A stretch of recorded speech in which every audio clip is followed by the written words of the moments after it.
জান্নাতের উপযুক্ত না হও। কারণ দুনিয়ার মধ্যে সবচাইতে বড় ঝামেলা হইল রিজিক। বড় ঝামেলা কি? রিজিকের ঝামেলা। আমি আল্লাহ দুনিয়ার জমিন থেকে এটা তোমার জন্য ওয়াদা করেছি, ওয়াদাল্লাহু হাক্কান। আল্লাহ বলে আমি আল্লাহর ওয়াদা সত্য, আমি আল্লাহ যেমন সত্য আমার ওয়াদাও সত্য। আমার রাসূল বলেন আমার আল্লাহ যখন ওয়াদা দিয়েছেন, আল্লাহর কসম দিয়ে বলি আমার মাওলার ওয়াদা মিথ্যা হতে পারে না। কথা বলেন ঠিক কিনা? কিন্তু আমার আল্লাহ মিথ্যা হতে পারে না। আমরা মানুষ হইয়া আমার মালিককে মিথ্যাবাদী বানাইছি। কথা কোন ঠিক কিনা? কারণ বিশ্বাস করি না, বিশ্বাস নেই না, বিশ্বাস ভিতরে ঢুকাই না, অন্তরের মধ্যে বিশ্বাস ঢুকাই না। না ঢুকার কারণে নামাজ ছাইরা রিজিকের দিকে দৌড়াইতেছি। কথা কোন ঠিক কিনা? নামাজ ছাইরা দিছি, রিজিকের দিকে দৌড়াইছি, ব্যবসার দিকে দৌড়াইতেছি, ফ্যাক্টরির দিকে দৌড়াইতেছি।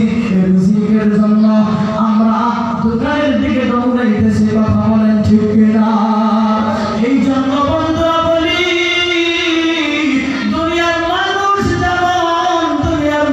যেমন একটা খেজুর গাছ রোপণ করার পর, একটা খেজুর গাছ বড় করার পর এত আশা যদি একটা মানুষের এই খেজুর গাছের প্রতি থাকে, তুমি আমি আল্লাহ আমার আল্লাহ এত সুন্দর কইরা বানাইছে, এত সুন্দর করে বানাইছে, এত সুন্দর একটা দেহ দান করেছে, এত সুন্দর একটা মুখ দান করেছে, এত সুন্দর দুইটা চোখ আল্লাহ দিছে, কত সুন্দর জবানটা দিছে।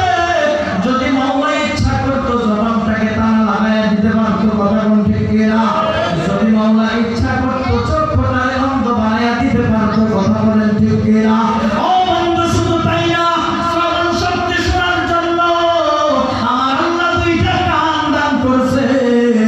আল্লাহর কসম দিয়া বলি মা আল্লাহ যদি ইচ্ছা করতেন শ্রবণ শক্তি বন্ধ করে দিতে পারতেন কি পারতেন না? আমার আল্লাহ পারতেন।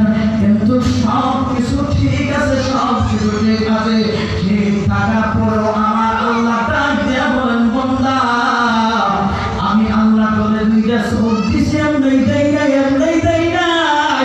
আমি আল্লাহ করে দুইটা চোখ দিছি এই জন্য আমার কোরআনটা পড়বে।